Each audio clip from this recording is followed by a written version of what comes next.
For He is good, and because His mercy endureth forever. So, tingnan po natin yung word na good at saka yung endureth. Then, sa hindi pa po ako nakakilala sa akin, almost 7 months po ako hindi nakapag-church.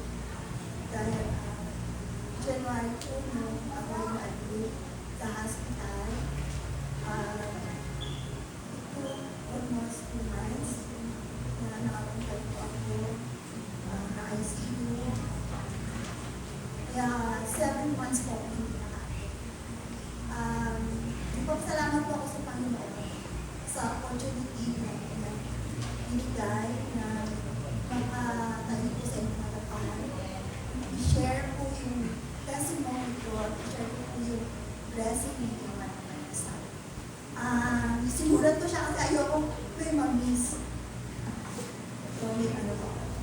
Ako naman ako po napasalamatan sa Panginoon. Ayun yung salvation na natin. So, I am grateful na isa po ako naliligtas ng Panginoon. Sa tracks po ako na-save, may nagbigay sa akin at napag-uwi ko sa bahay. Hindi ko siya lubos maintindihan, pero nag-alter ako ng sinner's prayer.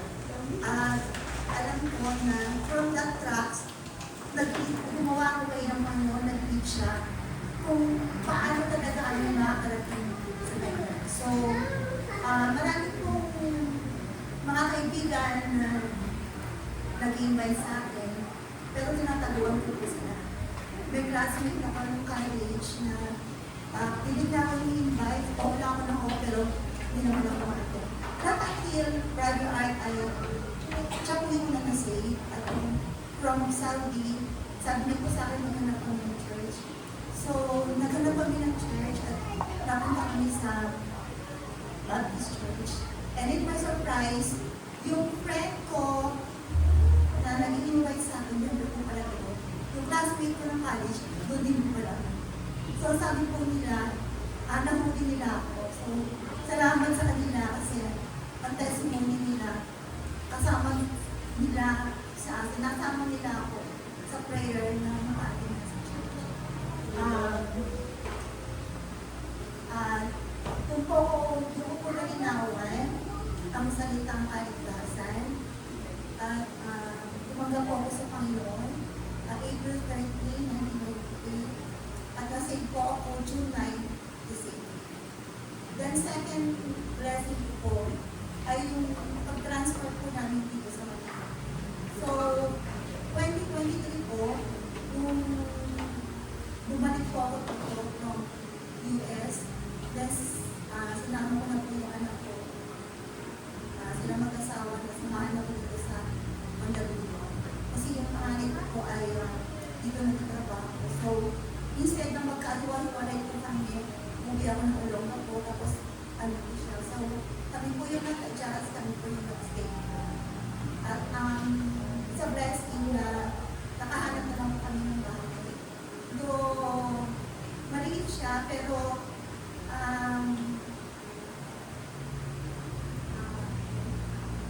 masaya yung paligid siya, yung mga neighborhood, ang mabait. So, blessing na sa amin yung place na yun.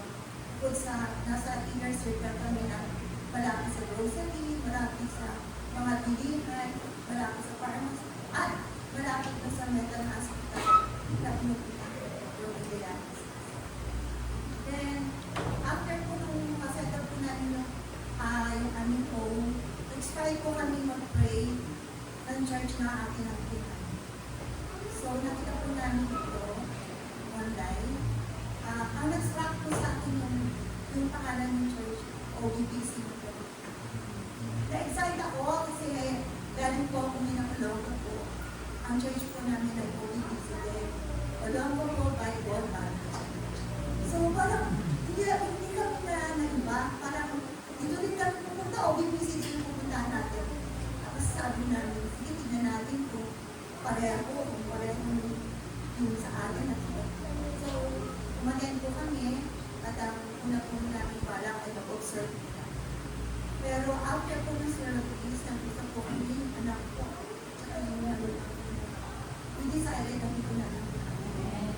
At we talked to Pastor Len. Salamat lahat sa ginagawa niya. Salamat po sa church kasi wala po nga yung bola. Marabay po kayo at saka ako hindi po. Totoo po yun kasi hindi po namin naramdaman na outcast kami. Parang pakiramdam namin, member na po kami dito. Then, next po yung health. Pinapasalamatan po yung Panginoon. Yung iba po alam yung nangyari po sa akin sa pagpapagalong ko. Tatlong tubo na paglalagay sa akin. So, kahit po ako ay hindi ko po maisip kung paano ko po napagtakumpayan. Pero ang alam ko, it is only by the grace of God. Kung wala po yung Panginoon sa buhay ko, siguro po, masalamat. Alam niya, tumating po yung time na sinabi ko sa akin yung isang na umiiyak niya. Kasi nakita daw niya na parang hindi ako nangyayari. Pero salamat sa Panginoon, salamat sa mga pray, salamat po. Salamat po kay Pastor Len na kahit po alam ko busy siya na namin din siya. Pero find his way na dalawin ako. Especially po nung nasa ICU. Then salamat dahil alam ko na naka-encourage na siya na nung time na nakalabas na ako sa hospital na worship ako online. Naninig ko na nag-pray ako. Every week, every Sunday na napakalaking encouragement sa akin na nag-provide. Sabi niya na gusto kong gumaling, gusto kong magsimba. Kaya nung medyo kaya ko na at sabi ko, kay Brother Anne na gusto kong attend ng prayer meeting. Kahit prayer meeting lang, gusto ko na ka-fellowship. Gusto ko yung live na narinig ko yung mga kapatira, makinig ko ang salita ng Panginoon kasi nagbibigay lakas sa akin. Then, yung last na testimony, medyo dito tayo, ito yung medyo magulo. Sabi ko,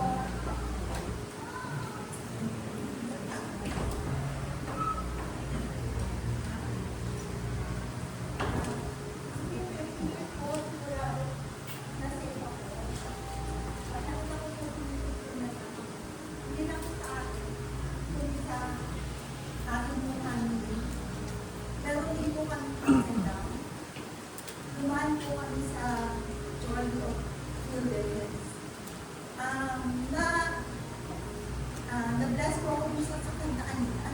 Dahil alam ko kung magtatapiso.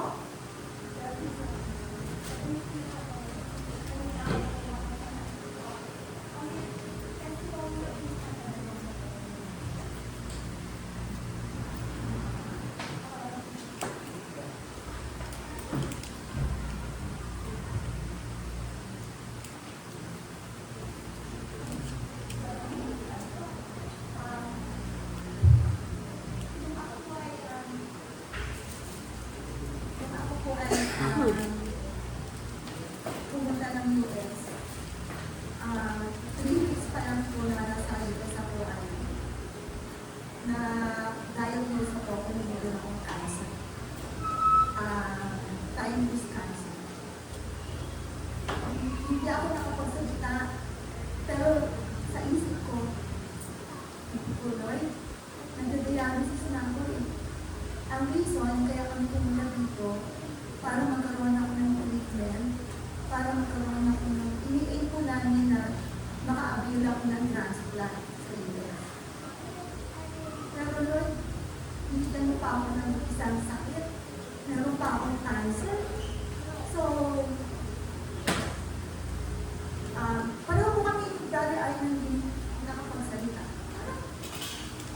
Parang hindi nagsisipid na galing nangyari. Pero sabi ko sa Panginoon, Lord, pinagkaloob mo sa akin. Tulungan mo ako. Hindi mo ako iwan kasi alam mo, hindi mo sa akin dahil kakayanin natin ito. doktor, at sinasabi niya na, pinapakit na ako sa taas, dinadala na ako sa taas. Sabi ko, no, sabi ko, anak ko, go first. Kailangan ko sa atin ng family ko.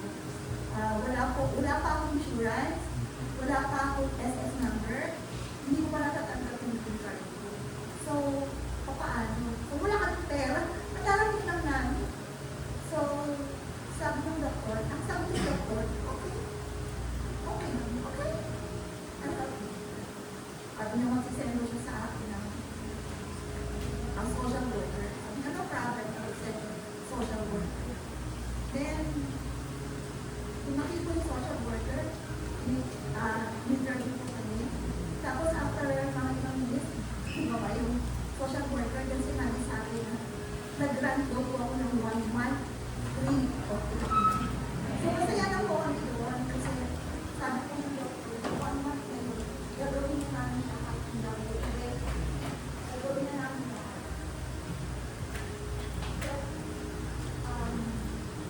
Gagawin na kami nangyari. Sunod-sunod, ABC, CT scan, MRI, lahat na ako ginawa. Meron po akong claustrophobia na hindi ko po kaya yung mag-isa sa isang lugar. Meron po akong fear. Pero, yung sinabi ko na isip-isip ako. Natakot na ako kasi alam ko, ito na dapat ko yung nag-gawin yung itsura ng machine. Sabi ko, Lord, hindi ko kaya. Pero ang mas nakakatakot po doon na pag nilagay ka na pala doon, ano ka, meron po parang strap, wala kang strap, tapos patong-patong na kumot na makakapal. Ang sabi pa sa akin, ang instruction, huwag kang iinis, bawal kumalaw kasi hindi niya makikita yung pagkakaan, yung gusto mo. Nung pinapakot na po ako, habang yung pa ako pa lang pumapasok, nararamdaman ko na painit. Ako po naisip, kaya ano? Nasa rate pa lang ako, pero itong init ako, hindi ko nakakaya. Sabi ko, ligas naman ako yan, diba? Tapos po, nung pumasok na ako, naramdaman ko po na yung madilim na, ang liwanag na po daw na nanggagaling sa Kristal, napanik ako. Talagang yung nervous ko na gusto kong gumalaw na kung isip ko na bawal gumalaw. Sabi ko, kung ako sumahin mo, kung sumahin. It's a blessing ko na nakakaganit ko. May nagsabi na, kumanta ka. So, kumanta ko. Kumanta ko. Kasi medyo matagal. Paulit-ulit ko. Habang pinapasok ka, kung unang pasok mo, practice ka lang yun. Hindi na ako kaya mo. So, nung pinasok ako, nung inilabas ako, akala ko tapos na. Hindi pala, practice pala yun. Hindi lang nila kung ano yung mangyayari. Kung gagawin pa ako, kung ayos. Tapos, yung totoo na, yun na po yung medyo matagal. Kasi yung init na dumadaan, mag-uusap ko sa paa-paakit sa ilo. So, ang init po talaga, sabi ko kayo ng tumano. Then, kumanta po ako. Sabi ko sa kanta ko, thank you. Alam mo yun? Thank you for saving my soul. So, paulit-ulit ko yung kailangan ng thank you for making me whole. Paulit-ulit ko yung hanggang sa nawala akong yung takot na nakamdaman ko.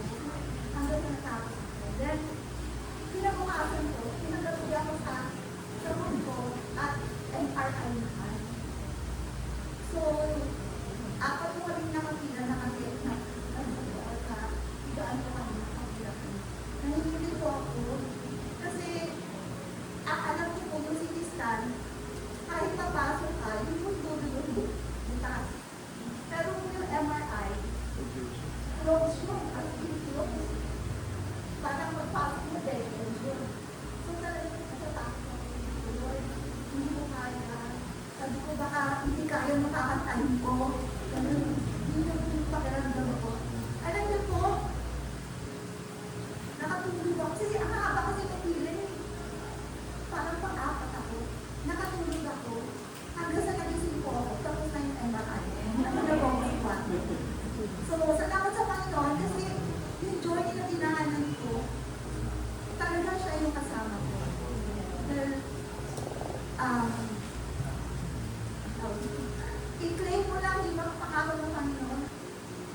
nakaramdam yung sinasabi nilang racist. Mababait sila, plus yung kung mga Filipino nurse, talagang sinisilip nila ako. Meron akong ginawa sa hospital na hindi ka kasi pwedeng bumaba ng kama mo kasi complication. So habang hindi sila nakikita, hindi nila ma-rice number. Hanggang yung mga parang level ng nakalagay, pinindot-pindot siya na-open. So, pinaka-open sila. Pinagbuto ko, pinagkagutin ko. Kasi nagpachik-pachik na siya dahil nakikita mo na. So, then yung blessing ko po doon, ito mga nurse. Kinabukasan ko, ang dami nagbigay sa akin ng weed. Hindi ka naman ng weed. Iba-ibang style. Yung blessing ko doon na ang Panginoon, hindi parang naalala ko yung story ng mga skylight. Dudumaan sila sa ganon. Ang Panginoon, nagbilang, kamay ng Panginoon nasa kanila. Kaya naramdaman ko na ang kamay ng Panginoon, dumaan kami sa Joy in UBS, hindi ko kami pinabayaan. At ang lesson ko na naging lesson sa akin doon na hindi ko ako nagtanong sa Panginoon eh, Lord, ba't nangyari ko sa akin? Nasa gawain naman kami, hindi ko naman ako sa Lord. Bakit nag-repeat ko? Sinanong ko kung sino ko. Ano yung nagawa ko na ganito yung naging sa akin? Kasi sinabi ko sa Panginoon, kung pagsubok ko ito, tulungan mo ako na mapagpagitan sa iyo.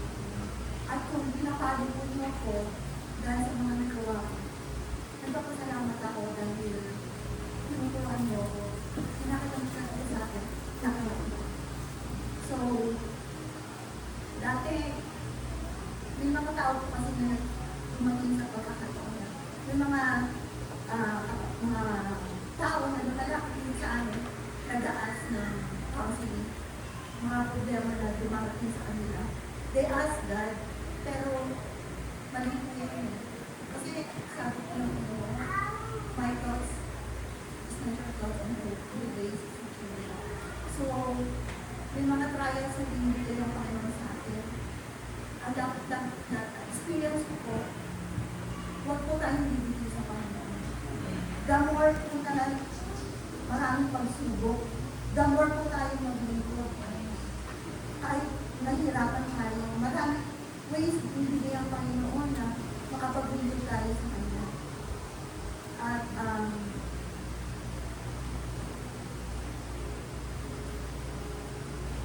blessing ko pa rin doon, yung family ko,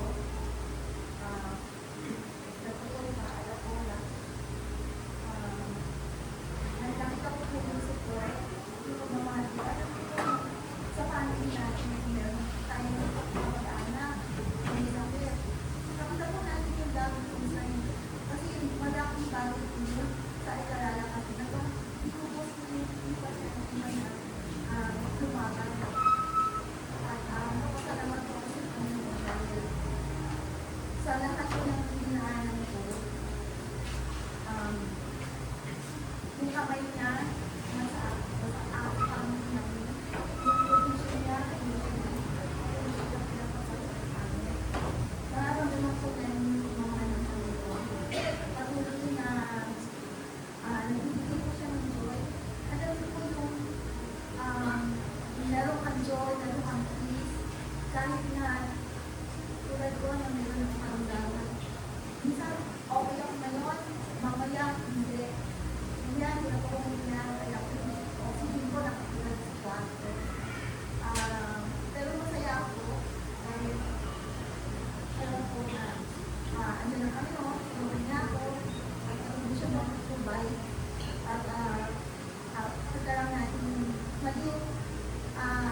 Tapos yung prayer ni Pastor, lahat ng prayer ministry, pumunta kay Sarah para sa ating Jesus. Thank you niya. Alright. Also, may request. Naging blessing po natin prayer meeting Friday. Di ba siya makapunta ng morning, maraming tao. So, doon po nila pinulit na yung fellowship. May also request yung Sister Joanne, Brother Arwin Davia, Ate Dota. Ito po ang mga kasama. Sister Kate Kaufman, Ayoro. Ito po yung mga kasama natin one way or another. Matibigyan pinagdaan ng liver cancer or surgery. Pray for God si Brother Noel. Pray for his health. Si Ate Joyce. Ano po kayo? Join us, Sister Joanne. I don't know yet. Hindi pa ako nakaka-relate. Pero thank God. Yung mga tao mas nakaka-relate. Ilayo naman tayo ng Diyos. Pero these are the people na hindi lang spiritual battling, nakipagbaka, hindi latang cancer, dialysis pa yung kasama natin yung umaga, how she survived, and how she provided. So, sa umaga nito, muli, salamat sa testimony, encouragement, we still have members who are praying. Sister Josa will be going under surgery operation. Brother Noel sa medical laboratories, of course, Ate Lois, today, we trust the Lord at tayo